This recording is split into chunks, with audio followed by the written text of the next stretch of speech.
La plupart des délits commis par des jeunes sont liés à des activités sans violence, comme le vol à l'étalage, la possession des biens volés, la violation d'une ordonnance de probation ou des agressions relativement mineures sans blessure.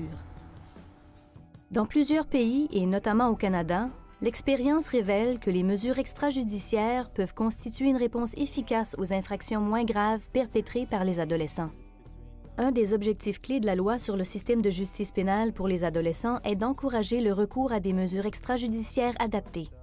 Ces mesures peuvent entraîner des conséquences significatives lorsque, par exemple, le jeune doit indemniser la victime. Elles permettent d'intervenir rapidement auprès des jeunes et de donner la possibilité à la collectivité de jouer un rôle important dans la conception de mesures communautaires pour lutter contre la délinquance juvénile.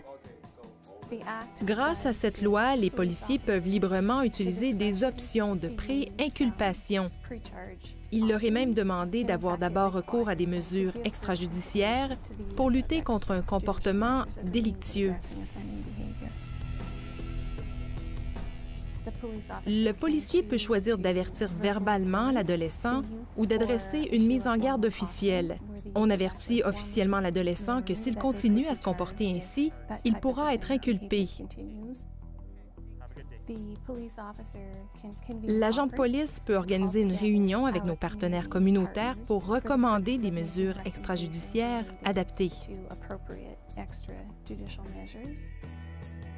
Les sanctions extrajudiciaires sont le type de mesures extrajudiciaires les plus officielles et elles doivent être appliquées dans un programme approuvé par le procureur général. Ces sanctions, comme du bénévolat, l'indemnisation ou dédommagement de la victime, ou la participation à un programme spécialisé, sont appliquées quand l'adolescent reconnaît ses délits. Si l'adolescent ne respecte pas les conditions de la sanction, son dossier est transmis au tribunal.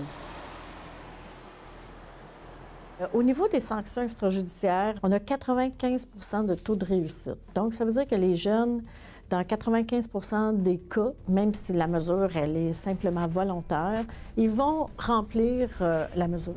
Et ça, c'est très positif. Premièrement, il fonctionne parce que le jeune veut. Alors, comme le jeune veut, c'est sûr que c'est un des critères, ils sont bien encadrés et ils comprennent par la suite leurs conséquences, qu'est-ce qu'ils ont fait. Quand ils peuvent parler à la victime, à ce moment-là, ils comprennent vraiment « Ah, j'ai vraiment fait du mal », parce que souvent, ils vont faire l'acte, mais ils ne pensent pas à toutes les conséquences. Fait que c'est pour ça que ça fonctionne. C'est que c'est toute une concertation, tout le monde est d'accord, puis la plupart du temps, les jeunes ne récidivent pas. Ça s'est passé juste avant l'Halloween. Mon copain Mike et moi, on marchait sur la Main et il m'a parlé d'une bicyclette qui l'intéressait beaucoup et il m'a demandé d'aller la piquer pour lui. Elle était juste là, près des marches de la maison. Et je l'ai simplement enfourchée. Je me suis sauvé par un sentier dans le bois. Je me préparais à sortir pour fêter l'Halloween et j'ai voulu prendre ma bicyclette dehors pour la rentrer dans le garage, mais quand je suis sortie, elle n'était plus là.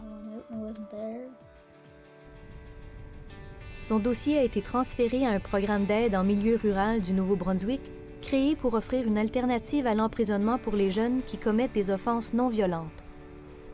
Ce programme incite les jeunes à assumer la responsabilité de leurs actes et à se racheter auprès de la collectivité et de la victime. J'avais honte, je me sentais coupable et je voulais pas les rencontrer parce que je savais pas ce qui allait se passer. J'étais en colère parce qu'il avait volé ma bicyclette et lui, il devait être passablement malheureux de ce qu'il avait fait.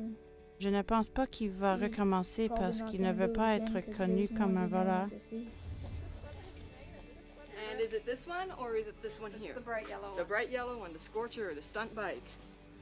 Grâce au programme, le jeune homme qui a volé la bicyclette a compris les conséquences et les effets de ses actions.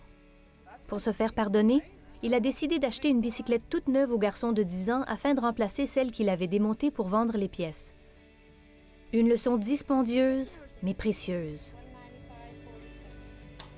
Ce n'est pas bien de voler et je ne vais jamais recommencer. Et si je vois quelqu'un voler quelque chose, je vais leur faire savoir ce que j'en pense.